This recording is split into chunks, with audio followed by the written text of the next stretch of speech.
Hello friends, आप सभी का हमारे YouTube channel SSC coaching centre में स्वागत है। गणित के बहुत ही इंपॉर्टेंट क्वेश्चन लेकर के आया हूं। तो चलिए स्टार्ट करते हैं। पहला सवाल, वह न्यूनतम संख्या कौन सी है जिसे 213 में जोड़े जाने पर प्राप्त योग 9 से पूरी तरह विभाजित हो जाएगा।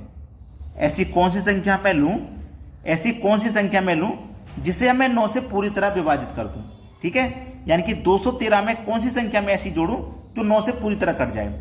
अब ये कौन सी संख्या में 213 को मैं क्या करूं, इस 2 को अलग लिखूं, इस 1 को अलग और इस 3 को अलग, क्योंकि 9 से डिवाइड का नियम कहता है कि जिन संख्याओं का योग 9 से कटता है वो पूरी संख्या 9 से कट जाएगी। अगर मैं इनका योग करता हूं तो 2 और 1 3, 3 और 3 6 हो गया ना। इनका योग कितना आ गया भैया 6। तो 9 बनाने के लिए मुझे इसमें 3 जोड़ना पड़ेगा, 9 हो जाएगा। अब 9 से कट जाएगा, पूरी तरह से कट गया कि नहीं। संख्याओं का योग 9 से कट गया तो वो पूरी संख्या भी 9 से कट जाएगी। यही तो मैंने आपको बताया।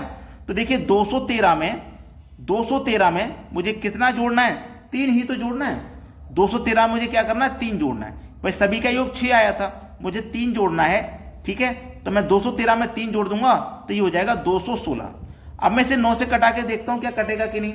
कटा लो, 9 दूने का 18 कटेगा, 3 बचेगा 36, 9 चौकू 36, 24 बार में पूरा कट गया।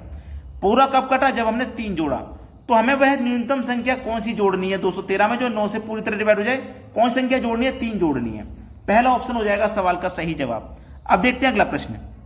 अगला प्रश्न है, ए 12 दिन में, बी 24 दिन में एक काम कर सकता है। ए 12 दिन में, बी 24 दिन में एक काम को कर सकता है। यदि वह 4 दिनों तक साथ काम करें तो काम का कितना अंश बाकी रह जाएगा। पहले तो काम पता कर लेते हैं, टोटल काम कितना है। तो टोटल काम पता करने के लिए दोनों का एलसीएम ले लो। एलसीएम आ जाएगा 12 24 का एलसीएम 24। 12 से कटाएंगे 24 को 2 बार में कटेगा, 24 से कटा देंगे तो 1 बार में। ये 1 दिन का काम है ए का और 1 दिन का काम है ये बी का। ठीक है, बोला गया है 4 दिनों तक साथ काम करते हैं दोनों मिलकर। अगर दोनों जब मिल जाएंगे, ए करेगा 1 दिन में 2, बी करेगा 1 दिन में 1, दोनों मिल जाएंगे तो 1 दिन में 3 काम करेंगे और 4 दिन तक काम कर देंगे। तो 4 दिन में कितना काम कर देंगे, 3 चौकू 12 काम कर देंगे। देखिएगा टोटल काम है कितना, 24। टोटल काम 24 है, जिसमें से 12 काम हो गया तो बचा कितना काम, 12 काम ही तो बचा। 24 में से 12 काम बचा है ना, यही बताना है। 12 कम 12, 12 दूने का 24। तो काम का कितना अंश बाकी रह जाएगा, 1/2। बी ऑप्शन सवाल का बिल्कुल सही जवाब है। अब देखते हैं अगला प्रश्न। अगला प्रश्न है, 6 सेंटीमीटर भुजा वाले एक समबाहु त्रिकोण का क्षेत्रफल वर्ग सेंटीमीटर में क्या होगा। देखिएगा समबाहु त्रिकोण का क्षेत्रफल, मैं यहां पे जो फॉर्मूला लिखता हूं आप नोट कर लेना। समबाहु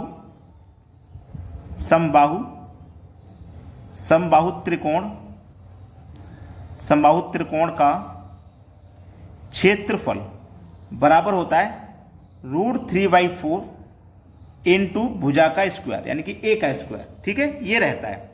अब देखिएगा √3/4 इंटू भुजा आपकी कितनी है, 6 सेंटीमीटर की है। भुजा आपकी कितनी है, 6 सेंटीमीटर की। जब भुजा आपकी 6 सेंटीमीटर है तो आप यहां पे क्या करोगे, 6 स्क्वायर का मतलब 6 गुने 6। भाई आप तो 6 का स्क्वायर 36 लिख दो या 6 गुने 6 लिख दो, एक ही बात है। ठीक है, यहां तक कोई समस्या नहीं है आपको। अब इसको देखिए मैं कटा दूंगा, 2 से कटाऊंगा इसे 2 बार में और 2 से कटाऊंगा इसे 3 बार में, और 2 से इसको 6 को कटा दूंगा, ये भी 3 बार में आपका कट जाएगा। तो आपके पास क्या रहेगा, 3 गुने 3 9, 9 √3 हो जाएगा। हो जाएगा कि नहीं हो जाएगा भाई, 3 गुने 3 9, गुना करेंगे फिर √3 से तो 9 √3। ये आपके सवाल का देखो बिल्कुल सही जवाब है। किस ऑप्शन में, देख लीजिए डी ऑप्शन में मिल जाएगा। अब देखते हैं अगला सवाल। अगला प्रश्न है, 20% और 25% की लगातार 2 छूटों पर प्रभावी छूट क्या होगी। कोई दुकानदार 2 छूट कह के बोल रहा है, एक 20% की, एक 25% की, दोनों मिलाकर के 45% नहीं होगी। आप कभी ऐसा मत करना कि 20 और 25 45 हो गया, पहला ऑप्शन से गलत है ये। इसको करने का तरीका सीखिए, a + b + का AB/100, ये फॉर्मूला आप नोट कर लेना ऐसे प्रश्नों के लिए हमेशा। अब छूट रहेगा ना तो ये माइनस का आएगा, जैसे कि आपका ये a है और ये b है। तो a आपका 20% की छूट है तो माइनस का 20। b आपका 25% की छूट है तो माइनस का 25, और माइनस माइनस क्या होता है, प्लस। a आपका 20 है, बी आपका 25 है, बटे में 100 है। 25 से 100 4 बार में कटेगा और 4 से 20 5 बार में। माइनस का 20 माइनस का 25 मिलकर के माइनस का 45 और प्लस का कितना है 5। माइनस के 45 में से प्लस का 4 जाएगा तो माइनस का 40। सवाल खत्म। तो जो छूट है ना दोनों को मिलाकर के वो 45 नहीं 40% की है। बी ऑप्शन हो जाएगा आपके प्रश्न का बिल्कुल सही जवाब। अब देखेंगे अगला प्रश्न। अगला प्रश्न है 12,400 रुपए के लाभ को 5, 7, 8 के अनुपात में ए, बी और सी के बीच विभाजित करना है तो बी को कितने रुपए मिलेंगे? ए, बी और सी, इन तीन में क्या करना है? विभाजित करना है। इनका अनुपात हमें 5, 7, 8 का दिया गया है। कितने रुपए हैं? 12,400 रुपया है। ये हमारे पास रुपयों का योग है। जब रुपयों का योग है तो अनुपात का भी योग करेंगे। 8, 7, 15, 5, 20। तो इस योग में अनुपात के योग से डिवाइड कर दीजिए। 0 से 0 कट जाएगा। 2 से कटाऊंगा 2 छिक्के 12, 2 दूने का 4 और 1 0, 620 बार में कट जाएगा। बी को कितने रुपए मिलेंगे? बी का रेशियो है 7, तो 620 का मल्टीप्लाई 7 से कर दो। 7 का मल्टीप्लाई 0 से करेंगे तो 0, 7 दूने का 14 का 4, कैरी का 1, 7 छिंग 42 और कैरी का 1 43। तो 43 40 किस ऑप्शन में है देख लीजिए। 43 40 पहले ही ऑप्शन में है, तो ये आपके सवाल का बिल्कुल सही जवाब है। अब देखते हैं अगला प्रश्न। अगला प्रश्न है पी, क्यू और आर का औसत वजन 47 किलो है। पी, क्यू, आर 3 व्यक्ति हैं। P plus Q plus R, ये 3 व्यक्ति हैं, इनका औसत है 47। तो संख्या का मल्टीप्लाई औसत से करेंगे तो योग पता लगता है, तो संख्या 3 है, 3 का मल्टीप्लाई 47 से कर दो तो योग हो जाएगा 141। ठीक है, योग हो गया। पी और क्यू का औसत वजन 32.5 है। पी और क्यू 2 व्यक्ति हैं। पी प्लस क्यू 2 व्यक्ति हैं, इनका जो औसत वजन है वो है 32.5। तो 2 का मल्टीप्लाई 32.5 से करूंगा तो 65 हो जाएगा इनका योग। क्यू और आर का औसत वजन इतना है। क्यू प्लस आर, इनका औसत वजन कितना है? 48.5। ये भी 2 संख्याएं, 2 का मल्टीप्लाई इतने से करो तो 97 हो जाएगा आपका योग। तो क्यू का वजन क्या है ये पूछा है। अच्छा सवाल है ये, देखिएगा ध्यान से देखिएगा। यहां पे जब हम देखेंगे तो पी क्यू आर है। पी क्यू आर, यहां पे केवल पी और क्यू है और यहां पे केवल क्यू और आर है।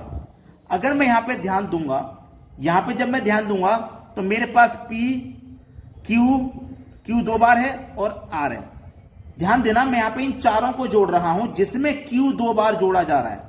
जिसमें क्यूब 2 बार जोड़ा जा रहा है। पी आ गया, आर भी आ गया, क्यूब भी आ गया, लेकिन क्यूब एक और बार आ गया, 2 बार जोड़ा गया है। ये कितने हो गए? 4 संख्या हो गई। और इन चारों संख्याओं का योग मिला लो, कितना हो जाएगा? 65 और 97 मिला करके 162 हो जाएगा। चारों का योग 162। अब चारों का योग 162 है, जिसमें से 3 का योग 141 है। तो 4 के योग में से 3 का घटा दो आप, 1 का ही तो बचेगा। जो 2 बार क्यूब जोड़ा गया उस दूसरे क्यूब का ही तो बचेगा। तो आप 162 में से 141 घटा दो, 2 में से 1 जाएगा 1, 16 में से 14 जाएगा तो 21 बचेगा। तो हमारा जो क्यू का वजन है वो कितना है? 21। ये सवाल का बिल्कुल सही जवाब है बी ऑप्शन। अब देखेंगे अगला सवाल। अगला प्रश्न है एक गांव में 30% लोग शिक्षित हैं। यदि गांव की कुल संख्या 6,600 है तो अशिक्षित लोगों की संख्या बताओ। देखिएगा, गांव में जितने भी लोग होंगे वो अपने आप में कितने होंगे? 100%, है ना? कितने भी हो, लेकिन 100% का हमें मान दिया गया है 6,600। जितने भी लोग होंगे अपने आप में 100% होंगे, जिसमें से 30% लोग शिक्षित हैं। 30% लोग शिक्षित हैं, है ना? 30% लोग शिक्षित हैं। तो 30% जब शिक्षित हैं तो अशिक्षित कितने होंगे? 70% होंगे अशिक्षित। अनपढ़ लोग होंगे 70%। ठीक है, कितने होंगे भाई? 70% लोग अशिक्षित होंगे। तो अशिक्षित लोगों की संख्या बतानी है, क्या है? तो हमारे पास 100% का मान तो हमें दिया गया 6,600। 6,600 में दिया गया, इसका हमें क्या करना है? 70% निकाल के बताना है। अशिक्षित की संख्या बतानी है, मतलब 70% का मान। तो आप इसका 70% बता दीजिए। परसेंट का मतलब बटे में 100। 0 से ये 0 कट गया, ये वाले 0 से ये कट गया। 7 का मल्टीप्लाई 0 में करेंगे तो 0 ही रहेगा। 7 छिंग 42 का 2, कैरी का 4, 7 छिंग 42 और कैरी का 4 46। 4,602, 4,620 ये सवाल का बिल्कुल सही जवाब हो जाएगा। तो अशिक्षित लोगों की संख्या 4620 है। अब देखते हैं अगला प्रश्न। अगला प्रश्न है, यदि किसी विद्यालय में 70% लड़के हैं और लड़कियों की संख्या 504 है तो लड़कों की संख्या क्या होगी? बहुत बढ़िया सवाल है। जो भी विद्यालय है उसमें जो भी संख्या रहेगी लड़का लड़की दोनों मिला के 100% रहेगी, ठीक है, जिसमें से 70% उसने बोला है लड़के हैं। 70% लड़के हैं 100 में से, तो लड़कियां कितनी होंगी भैया? 30% लड़कियां होंगी। इतना क्लियर है? 30% लड़कियां होंगी। अब हमसे उसने बोला है कि लड़कियां कितनी हैं? 504। परसेंट में लड़कियां 30 हैं, रियल में 504 हैं, तो 30% की वैल्यू 504 के बराबर है। हमसे पूछा लड़कों की संख्या, मतलब 70% का मान, क्योंकि लड़के 70% हैं तो 70% का मान बताना है। जब 30% का मतलब 504 है तो 30 से डिवाइड कर दो, हमें 70% का मान चाहिए तो 70 से मल्टीप्लाई कर देंगे, बस सवाल का आंसर आ जाएगा। 0 से 0 कटा दो, 3 से घटाऊंगा इसको तो 3 1 कम 3, 2 बचेगा 20, 3 6 18, 2 बचेगा 24, 3 8 24, 7 का मल्टीप्लाई करूंगा 168 में, 7 8 56 का 6, कैरी का 5, 7 6 42, 42 में 5 जोड़ूंगा 47 का 7, कैरी का 4, 7 एकम 7 4 11, 1176 देखो किस ऑप्शन में? सी ऑप्शन में आ रहा है। ये बिल्कुल सही जवाब है। तो आपको क्या करना है, वीडियो को अधिक से अधिक शेयर करना है और लाइक कर देना है। लाइक का बटन दबा दिया करो भाई। ठीक है दोस्तों, आज की वीडियो में इतना ही। वीडियो देखने के लिए बहुत बहुत धन्यवाद।